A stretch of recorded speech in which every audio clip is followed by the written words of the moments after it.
This killer's story begins in 1949. Robert Andrew Berdella Jr. was born on January the 31st, the first of two sons. He was raised in Cuyahoga Falls, Ohio, in a strict Catholic household. His father worked at the Ford Motor Company. His mother was a homemaker, so they were very much the traditional American nuclear family. Berdella was a shy, intelligent child who struggled to fit in at school. He was bullied by his peers because he did stand out as different. He wore very thick glasses. He went to the algebra club. He collected stamps. So there was that sense in which he always felt that isolation from his peer group. Then, in his mid-teens, his world was turned upside down. Berdella's father died of a heart attack when he was 16, and this did have quite a significant impact on him because his mother remarried and she went on to set up another home with somebody else. And I think that Berdella really did feel a sense of rejection here. He was part of his mother's past. The world had moved on and he was left behind. Around the same time, Berdella had been working part-time. There's a particular incident that Berdella later recalls that is potentially significant. Berdella claims that he was raped when he was an adolescent at a restaurant where he worked. Berdella never reported the incident to the police. In 1967, after graduating high school, Berdella enrolled in Kansas City Art Institute. At this time, he'd begun exploring his sexuality. He'd realised that he was certainly gay, and it was pretty apparent to him that his father would not have approved of that. He's also been brought up in the Catholic Church, so I think there is very much an underlying sense of shame there. By 1969, Berdella had begun to experiment with drugs. He quit college after tutors failed to understand his twisted art projects, often involving live animals. He may have been a bit nerdy to look at, and a bit strange, but he was clearly talented. In need of a job, Berdella put his talents to a new use. Berdella started working as a short-order chef and quickly rose. He developed quite a good reputation in the local community as people were talking about the food that he was making. And he bought his own house. He had quite a bright future. He really was a figure that commanded respect in the local community.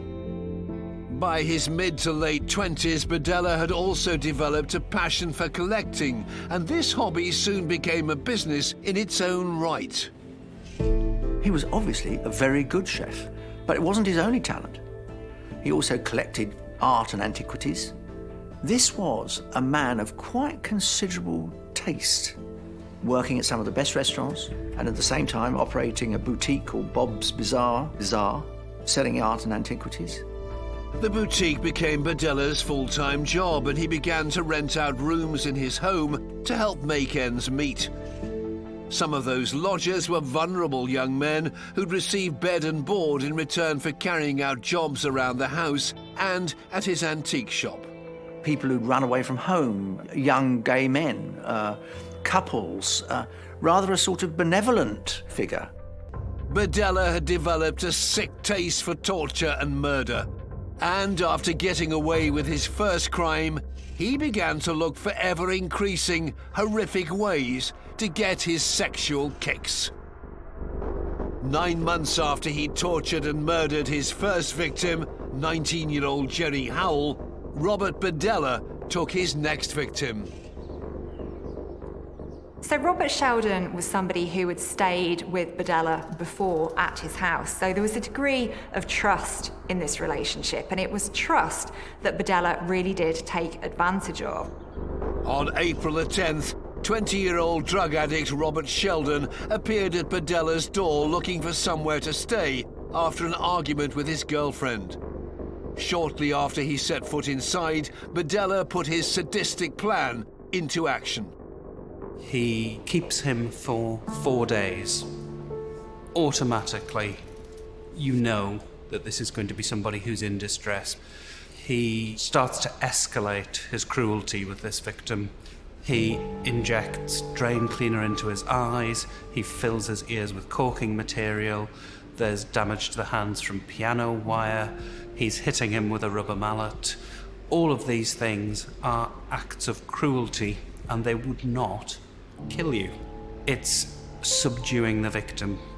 He did some horrendous things to him, but the thing that really stood out for me was the tattoo that he gave this victim on his shoulder. He was almost branding this man, saying, "You are mine, I own you and I possess you." Like he had with his first victim, Berdella documented his methods by writing intricate notes. This time he went one step further and included himself in the photographs with his tormented victim. He wanted an absolute record of everything he'd done. It was a certain amount of pride. There is no doubt whatever that that's what was in his mind. He documented it because he was proud of it. On the 14th of April, Berdella arrived home to find a workman he knew on the roof of his property. Concerned that he'd be discovered, he decided to kill Robert. He becomes quite paranoid because he knows this guy. So Berdella takes matters into his own hands and he goes and places a plastic bag over the head of his victim, essentially ending his life. Berdella began his ritual act of cutting up his victim's body piece by piece. Dismembering a body is not the easiest thing in the world to do, but if you have some knowledge, like a surgeon or a chef, then you can quite effectively dismember a body, and that makes it easier to dispose of. This horrific expertise in chopping up bodies later earned Berdella the nickname the Kansas City Butcher. In keeping with his obsession with collecting, this time Berdella decided he wanted to keep a souvenir of his actions. Berdella's second victim, Robert, he dismembered the body and cut off the head. But this time he didn't put it all into black garbage bags and put it out for the garbage truck. He kept the head first in the freezer in his house, and he later buried it in the garden where it decomposed as a kind of trophy of the killing. And this is really significant for me because the head is what gives somebody their identity. It's what makes them a human. I think by keeping the head, Berdella wants to be able to say, I'm the one that has depersonalized this individual. I'm the one that's dehumanized them. Berdella had now tortured and murdered 2 people without being caught. On March the 29th, 1988, he picked up 22-year-old male prostitute Christopher Bryson and took him back to his house. So Christopher Bryson was wandering the streets when Robert Berdella picks him up, and he offers him a beer, and they drive around in his car for a while. Berdella then says, well, come back to my house and you can have a beer there. So Christopher agrees and they go back. He was brought home to provide sexual favors for Berdella and was told to go upstairs as soon as they got there. As Bryson mounted the stairs and started walking up, he was struck from behind and rendered unconscious. With his victim sedated and held captive, Berdella began his deadly ritual. Once again, he is tortured, he is assaulted, he is given bleach in the eyes, but this time it's swabbed onto the eyeballs rather than injected in. That would probably be even more painful. There are many nerve endings on the globe of the eye which would react very badly to the bleach. Repeatedly electrocuted, raped and injected with a cocktail of sedatives, Christopher remained a submissive captive for 4 days.